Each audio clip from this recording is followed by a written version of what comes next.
Hello friends, welcome back to മുച്ചിക്കുട്ടീസ് world. ബാക്കി വരുന്ന കപ്പ കൊണ്ട് നമുക്കൊരു കപ്പവട ഉണ്ടാക്കിയാലോ? അപ്പോൾ വീഡിയോ സ്കിപ്പ് ചെയ്യാതെ ഫുള്ളായിട്ട് തന്നെ കാണുക.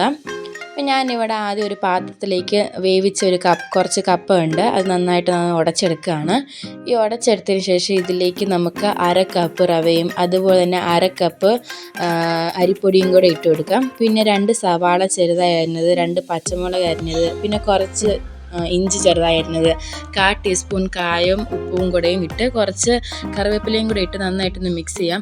അപ്പോൾ ഓർത്തത് മഞ്ഞൾപ്പൊടി ഇട്ടില്ലെന്ന്, അപ്പോൾ കുറച്ച് മഞ്ഞൾപ്പൊടിയും കൂടി ഇട്ടിട്ട് നമുക്ക് കുറച്ച് വെള്ളം ഒഴിച്ച് നന്നായിട്ടൊന്ന് മിക്സ് ചെയ്യാം.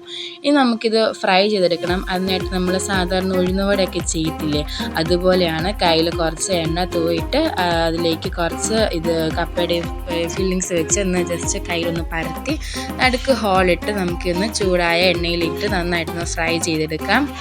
അപ്പോൾ ഒരു ഭാഗം നന്നായിട്ട് ഫ്രൈ ആയി വരുമ്പോൾ തിരിച്ചിട്ട് കൊടുക്കാം. അങ്ങനെ 2 ഭാഗവും ഫ്രൈ ആക്കി എടുക്കാം. ഇതുപോലെ ബാക്കിയുള്ള കപ്പയും കൂടെ നമുക്കൊന്ന് ഫ്രൈ ചെയ്തെടുക്കണം. അപ്പോൾ ഇത്രയേ ഉള്ളൂ. ബാക്കി വരുന്ന കപ്പ എന്തായാലും മിക്കവർക്കും വൈകിട്ടൊക്കെ കഴിക്കാൻ മടിയുള്ളവരായിരിക്കാം. അപ്പോൾ അങ്ങനെയുള്ളവർക്ക് ഇതുപോലെ ഒന്ന് കപ്പവട ഉണ്ടാക്കി കൊടുക്കുകയാണെങ്കിൽ അവരെന്തായാലും കഴിക്കും. അപ്പോൾ കപ്പ വേസ്റ്റ് ആകത്തുമില്ല, എല്ലാവരും കഴിക്കുകയും ചെയ്യും. അപ്പോൾ എല്ലാവർക്കും ഈ വീഡിയോ ഇഷ്ടപ്പെട്ടെന്ന് വിചാരിക്കുന്നു. Thanks for watching.